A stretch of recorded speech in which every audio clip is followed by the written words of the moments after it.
Meeting number 8. So, continuation of techniques of integration. This time by rational functions or by partial fractions. So, what is partial fractions? So, this method is applied when a rational function. When we say rational, that is division.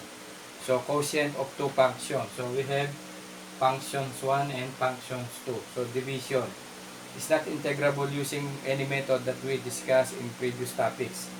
So to do this, be sure that the numerator is lower than the denominator in terms of degree or exponent. So look at this example. So this is an exponent 2 and this is exponent 3. So less than yung numerator kaysa denominator, pwede yan. Pero pagka let's say mas mataas yung numerator, ang gagawin mo, i-divide mo muna.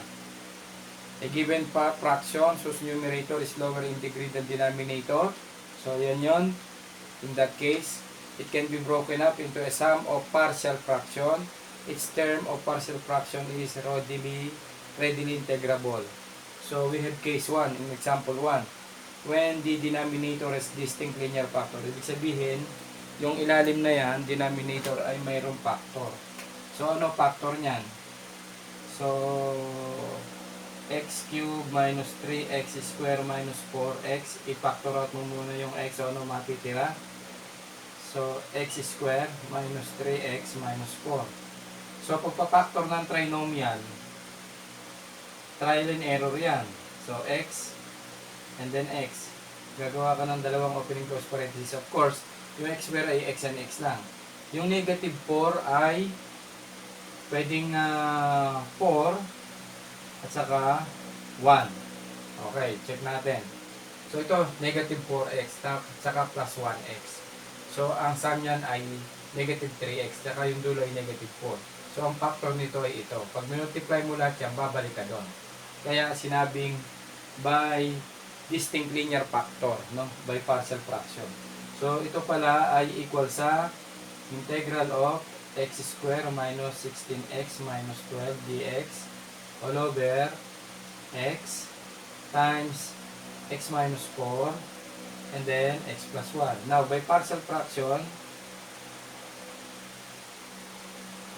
sulat mo yung numerator, x square minus 16x minus 12 is equal to, no? So, diretso natin, this also equal to a over x plus b over x minus 4 plus c over x plus 1. Saan galing yun? Okay. So, dito, no? A over x plus b over x minus 4 plus c over x plus 1. Yan ang by partial fraction. So, kung ilan yung lumabas na factor, yun yung coefficient a, b, c, and then isa-isa. Okay? So, diretso ko na dito. Okay? So, ang A, wala sa kanya. Meron siyang x minus 4, at saka x plus 1. Plus B, ano wala sa kanya? Meron siya x minus 4, wala siya ng x, at saka x plus 1. Plus C, meron siya x plus 1, wala siyang x, at saka x minus 4. Ngayon, isosolve mo yung mga numerical coefficient ng A, B, and C.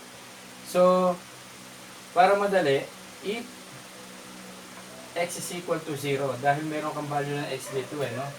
Ano ang magsi-0 dyan? Yung b at saka c. Dahil 0, 0, so yun ay b and c magsi-0. Ano masosolve natin? A. Ganyan ang partial fraction. Okay? So dito sa constant sa left side, so 0. Okay? Minus 0. Bakit? 0 square. Minus 16 times 0, 0. Negative 12 is equal to. Okay, A. Negative 4. Kasi 0 yung, remember? And then 1. So, we have negative 12 is equal to negative 4A. So, A is equal to negative 12 over negative 4 is equal to 3. So, A is equal to 3. No? A is equal to 3. Underline mo lang, huwag mong ibabox, hindi yan ang sagot mo. Check natin. So, A is equal to 3. Tama. Now, isip ka ulit. If x is equal to, para mag-0, negative 1. Bakit negative 1? Kasi meron kang x plus 1. No? So, para mag-0 yan, negative 1. Iisipin mo yun. Ano? So, ano mag-0 dyan? Ang mag-0 dyan ay A at saka B. Ano masosolve natin? C. No? Okay. How? So, substitute mo doon sa kaliwa. Lagi ka dito magsisimula. Ayan. Ang working equation mo. So, negative 1 square. Ilan yun? 1. Diba? Minus. Magiging plus 60 na yan. Diba? Minus 12 is equal to. Nakukuha yan? So, sinasubstitute yung negative 1 doon. Equals to. Ano 0 dito? A. Bakit? Kasi pag negative 1 yan, 0 yan. 0 multiplied by any number is 0. Plus B, 0 din. Plus C. Ito na C. Negative 1. Negative 1 minus 4. Sige, pakita natin dito sa left side. So, negative 1 square minus 16 times negative 1. And then, minus 12. So, ito ay 1 plus 16 minus 12 equals C. Tapos, ilan yan? So, this is negative 4 times negative 1. This is negative 5. No? Negative 5 times negative 1. 5. Okay? So, 17 minus 12. 5. 5 is equal to 5C. So, therefore, C is equal to 1. Underline. Okay? Next, if x is equal to 4. Okay? Para mag-0 naman yung A at saka C. Substitute mo doon. So, ano mag-0? A is equal to 0. Okay. I-underline ko para hiwa-hiwalay, ano? Okay. Yan. Yan. A is equal to 0 at saka C is equal to 0. Solve B. Okay? So, we have 4 square minus 16 times 4 minus 12 is equal to, okay, A, 0 plus B. Lagi ka dun, no? Okay. 4 multiply by 4 plus 1 plus C, 0. So, 16 minus 16 times 4, 32. 64 minus 12 is equal to B. Okay, ilan yung B? 5 times 4, 20. Okay, so calculate natin ito. Okay, pag kinalculate natin yan, we have negative 60 is equal to 20B. So, B is equal to negative 3. Okay. So, ibig sabihin, ito pala ay equal sa, no? A. Ano value ng A? 3. Okay. Then, dx over x. Then, plus. Ano value ng B? Negative 3. Then, dx over x minus 4. Plus, ano value ng C? 1. Or simply dx over x plus 1. Saan galing yun? Okay. So, syempre, di ba, ito, naka-integrate yan, tapos lahat ito ay dx dahil doon. Okay? So, take note, by partial fraction, ito, kinuha natin yung coefficient a, b, and c, ito lumabas. Distribute to integral tsaka dx. So, for value of a, 3, for value of b, negative 3, and for value of c is 1. Hindi na sinusulat. Or, 3 integral of dx over x minus 3 integral of dx over x minus 4 plus dx all over x plus 1. So, equals 3 ln of x minus 3 ln of x minus 4. Diba? Pag ito ang u mo, ano, du dx. Ganun din dito. Plus ln of x plus 1. Ito guys, pwede nang sagot ito, no? Pero yung iba, sinisimplify pa as ln of x cubed. Ano yan? Loss of ln and exponent yan. And then, minus ln x minus 4 raised to negative 3. And then, plus ln of x plus 1. Ngayon, pagka ln, nasa ilalim, negative. So, we have ln x cubed plus ln x plus 1 all over ln x minus 4 raised to 3. Ganyan yan, ano?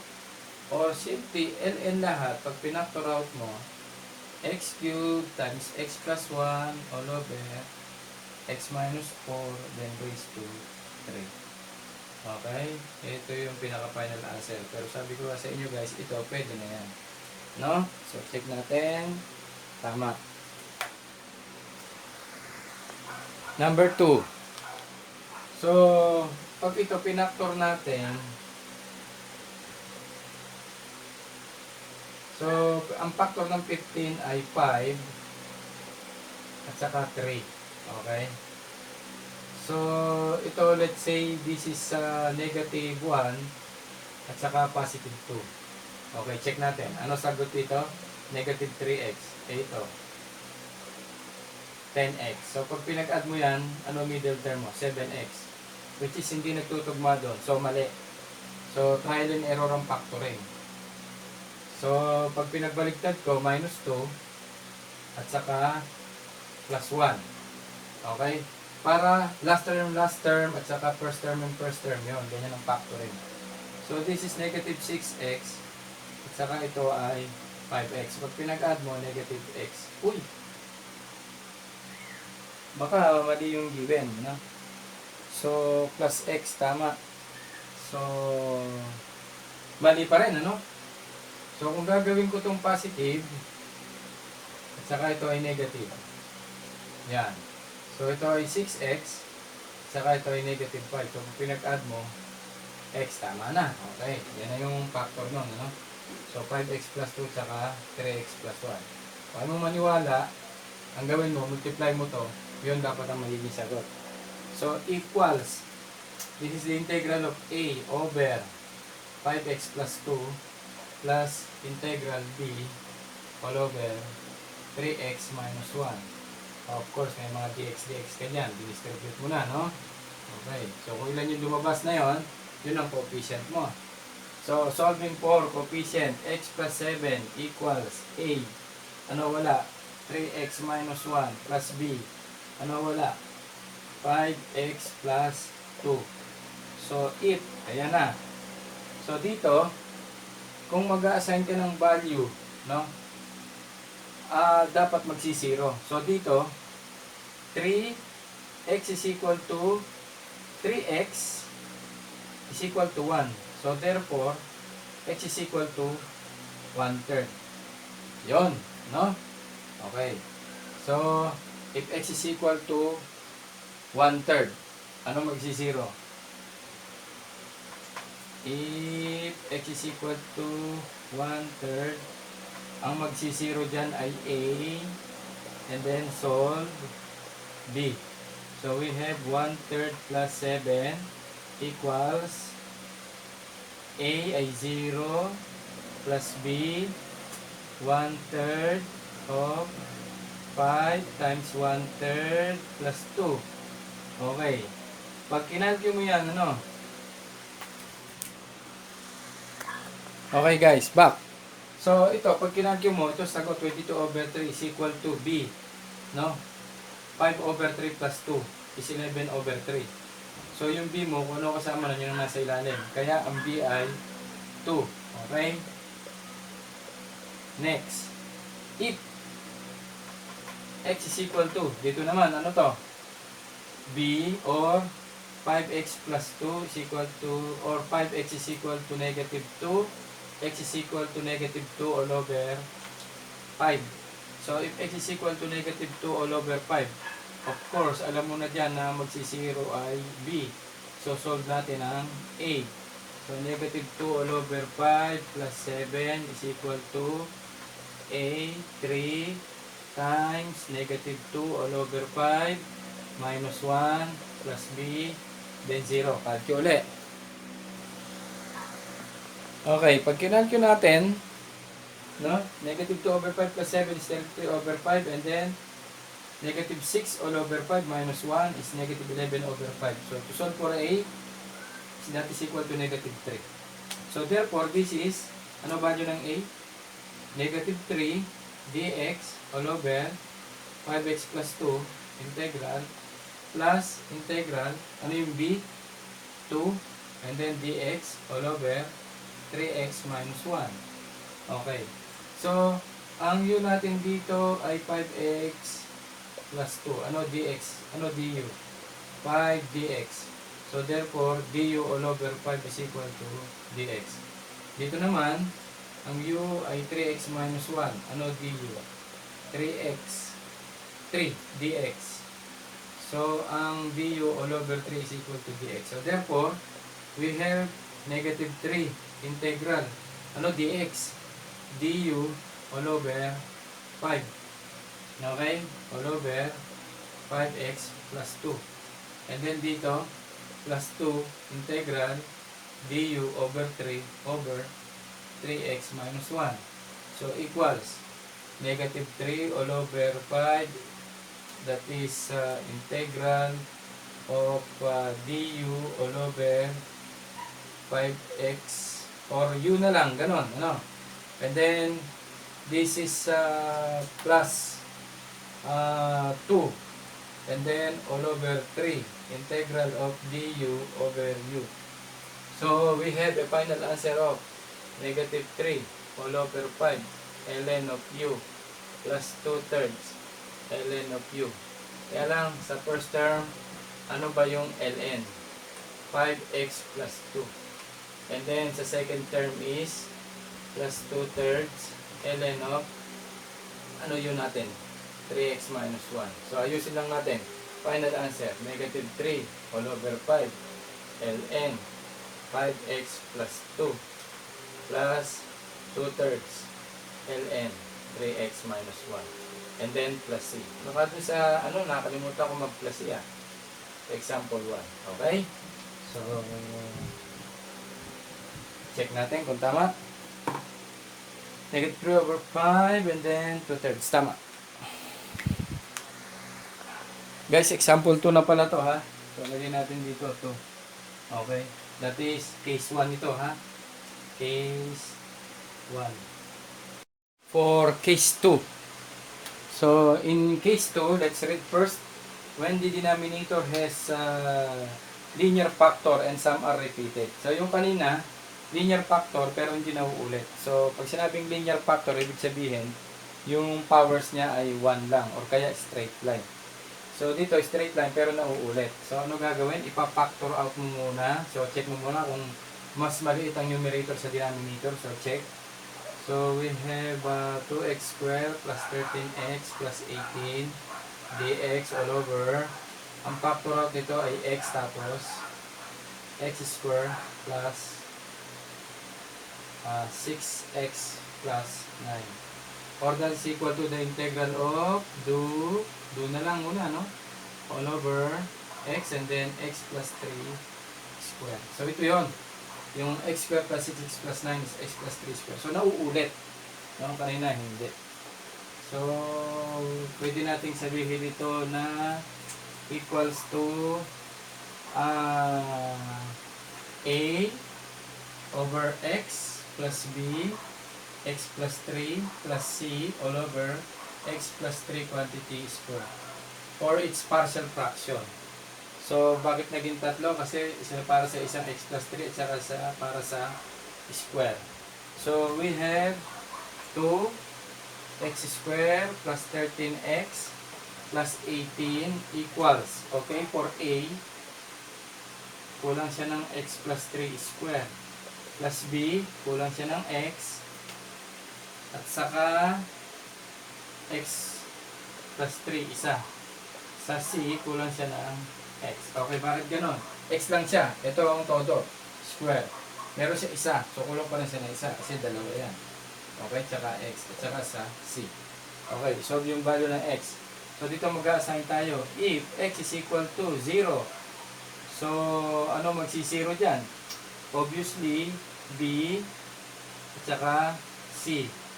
And then, solve ang A. So, from here, so 0 plus 0 plus 18 is equal to A 3 square. Dahil 0 yun, ano? Okay. So, we have 18 is equal to 9A. So, A is equal to 2. Okay, wag mo iba-box. Okay, check natin kung mayroong coefficient na A is equal to 2. Kasi pagka nagkamali ka dyan sa simula, lahat yan ay mali na. Tama. Okay. Now, if x is equal to, dito magiging negative 3, di ba? A is equal to 0, B is equal to 0, tapos solve ang C. So, we have here now. Okay.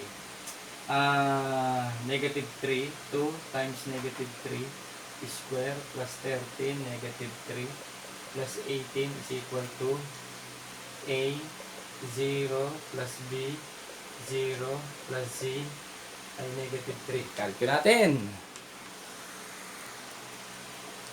So, pag kinalculate natin guys, 2 times 9 plus 39, minus 39 plus 18 ay negative 3. Is equal to 0, 0, and then negative 3. So, C is equal to positive 1. Underline. Now, wala na tayong maisip na ibang value ng B, no? So, kahit anong value pwede sabihin. So, parang hindi na tayo mahirapan, 1 na lang. If x is equal to 1, tapos ang A is equal to 2, tapos ang C is equal to 1. Okay, para ma-solve mo ang B. So, mag-isip ka kahit anong value pwede, tapos yung ma-solve mo ay sa substitute mo. So, we have 2 times 1 square plus 13. Dito na yun, ha? Okay.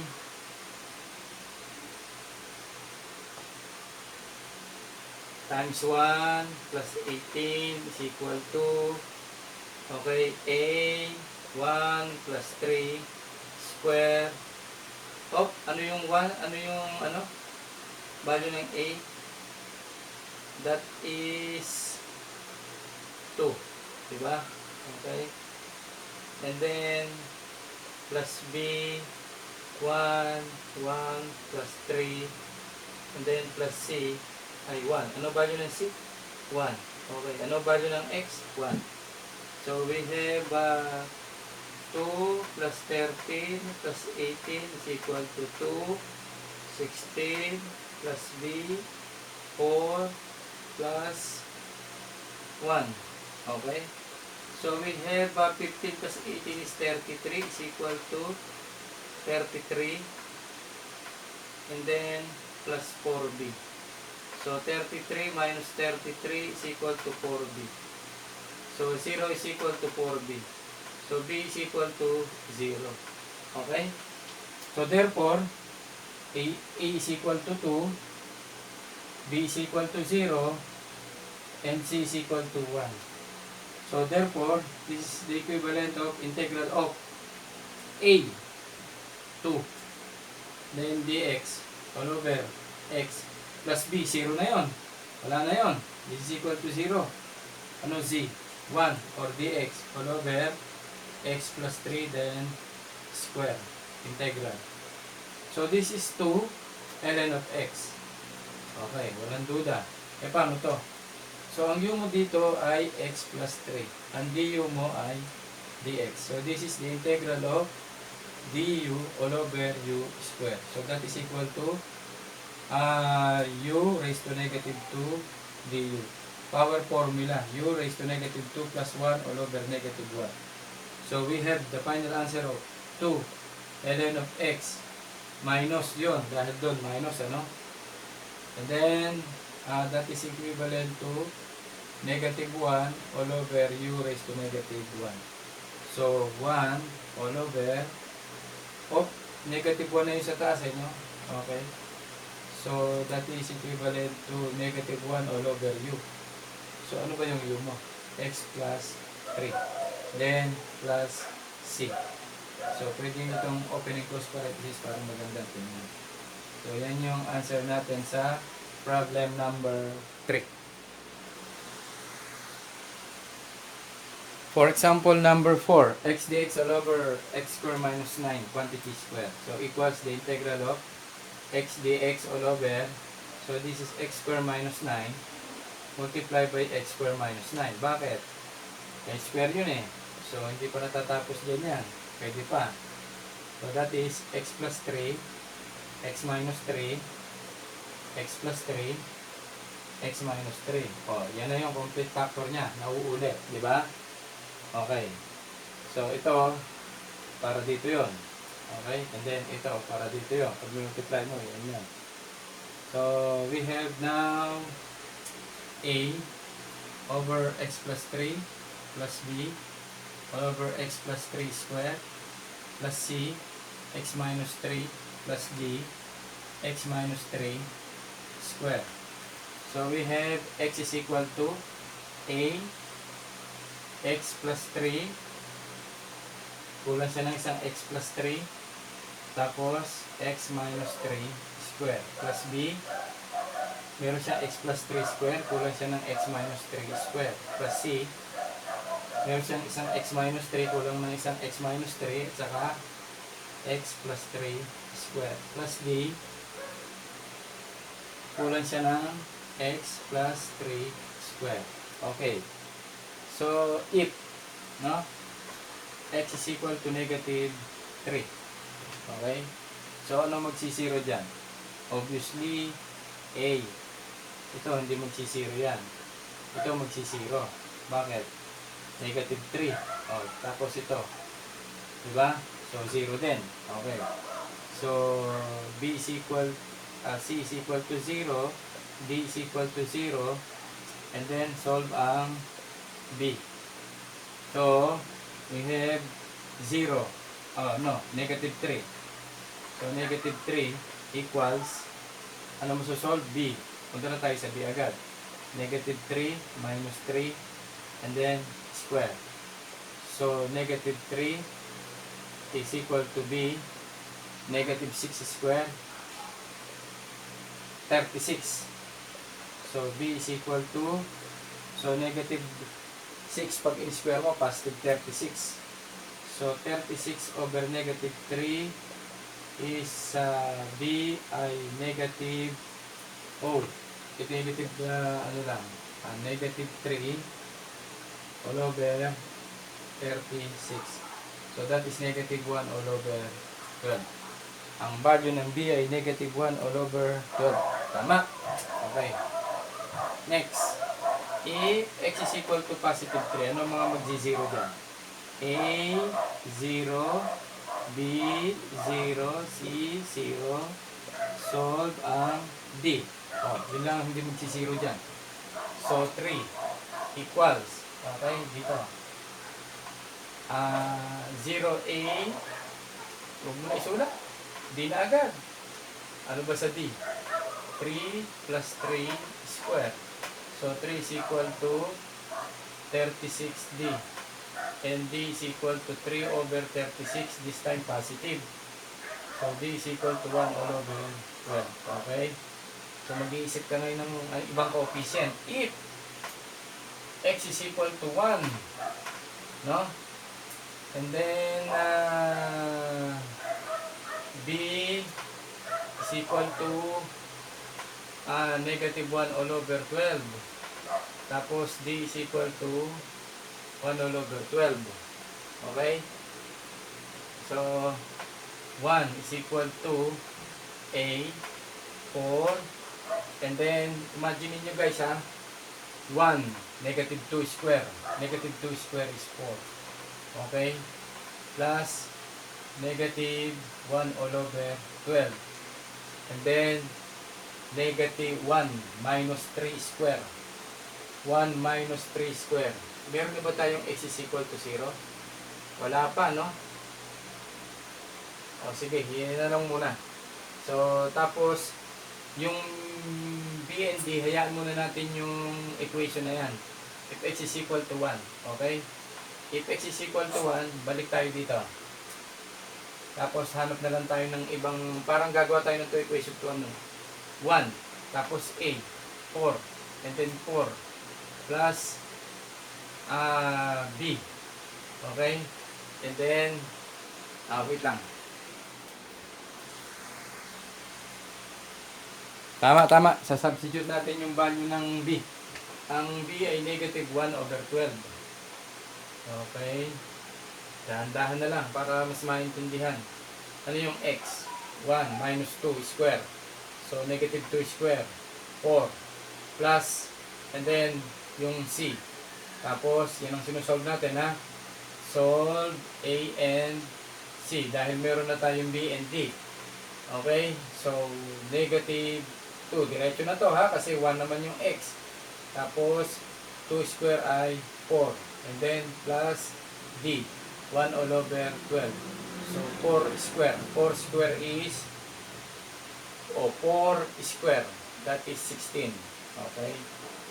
So, 1 over 12 tapos 4 square. So, 1 is equal to 16a minus 4 over 12 divided by 4 is 1 over 3. And then, plus, minus na to. 8c. And this is plus. Okay? 16 over 12 is 4 over 3. Okay? So, 1 minus 4 over 3 is equal to 16a minus 8c. Or, i-calculate natin.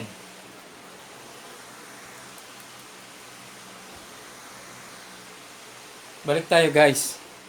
So, ito, 1, nandito yan. Itong 4, 3, negative. Pag tinranspose ito, magiging positive. So, that is equal to 16a minus 8c. So, pag kinalko ko to, 0 to. 1 minus 4 thirds plus 1 thirds. Kasi negative 4 thirds plus 1 third is negative 3 over 3 and that is equal to 1. 1 minus 1 is 0. 16a minus 8c. Equation 1. Okay? Now, hahanap ulit tayo. If x is equal to 0, solve a and c. So, 0 equals a, 3, and then 9. Okay? Negative 3 square, 0 yung x. Plus, okay, b, 9. Okay? Kasi 0. Plus, c, negative 3 times 9. Okay? Bakit ganon? Negative 3, 0 kasi yun. Tapos, 3 square, 9. Plus, ang D. Okay, may value tayo ng B, ano? Ang B natin is negative 1 all over 12. Okay? And then, ang D natin ay 1 all over 12. Tapos, ay ano yung D? 0, 3 square is 9. Okay? So, 0 is equal to 27a minus 9 all over 12 minus 27c plus 9 over 12. So, cancel ito. Diba? So, 27a minus 27c is equal to 0. Equation 2. Okay? Pag in-equate natin to guys, using calcul na lang, ha? Okay. Sige, gawin natin dito. So, this is 0. And this is 27a and minus 27c. So, pag ito, in-equate natin using calcul, mode 5, 1. Okay? Anong calcul yan? Casio FX911. Using to equation 2, ano magiging sagot ng A at saka C? Okay? Kuha ko ng calcul.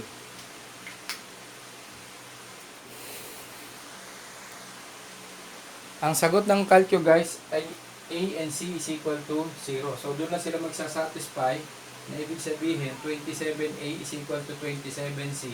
So A is equal to C. That is 0 para masatisfy mo to. So ibig sabihin ang A at saka C ay 0. So from here, ano na lang ang merong integral ka? So ang integral na lang nito ay pag nakuha mo na yung value, no? Ano yung value ng mga value? A is equal to 0, B is equal to, nako, nabura ko. Pero parang isang 1/12 tsaka isang negative 1/12. Okay lang yun kahit magkabaliktad. C is equal to 0 and then D is equal to, ito yung negative, ito yung positive. Okay? So, pag kinuha natin na lang yan, no?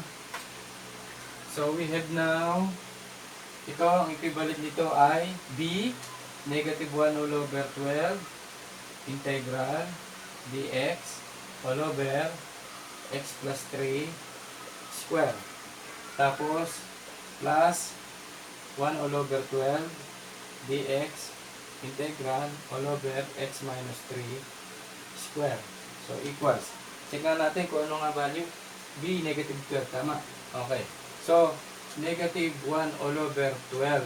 The integral of is ano to power formula, oh. U raised to negative 2 du. So, that is equivalent to, pares silang dalawa. U raised to negative 2 plus 1 all over negative 1 is equal to negative 1 all over U raised to 1. Or U raised to negative 1 sa ibabaw, pag dinom sa ilalim. So, negative 1, okay, times all over. Negative 1 yun dahil dun, ano? X plus 3. And then, sa pangalawa, plus 1 all over 12. And then, negative 1 din all over x minus 3. Okay?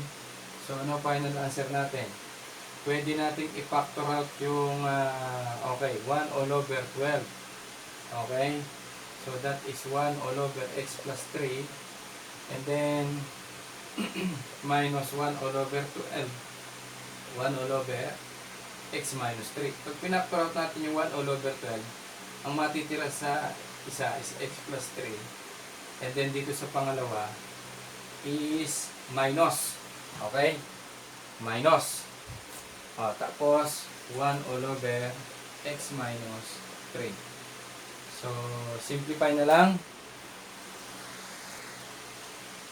Okay, simplify na lang. Saan galing to? Yung kanyang least common denominator or LCM, least common denominator. Ito yon, x plus 3, x minus 3. Tapos ito, pag itong dalawa na to, dinivide mo dito, ang matitira x minus 3. Pag ito, dinivide mo dito, ang matitira ito. So, that is 1 all over 12. Then, x minus 3 minus x minus 3 over x plus 3, x minus 3. So, algebra na lang to guys, ha? Pag yung pinerform mo, ganon. So, cancel na yung x. So, ano natira?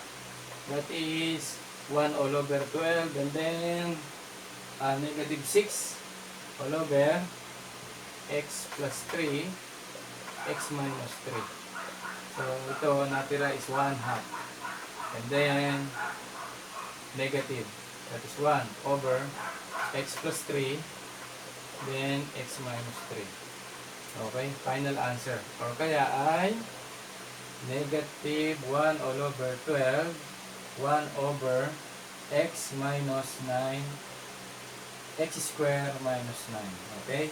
Yan. Ang final answer natin. Okay? So, check natin kung tama. Tama.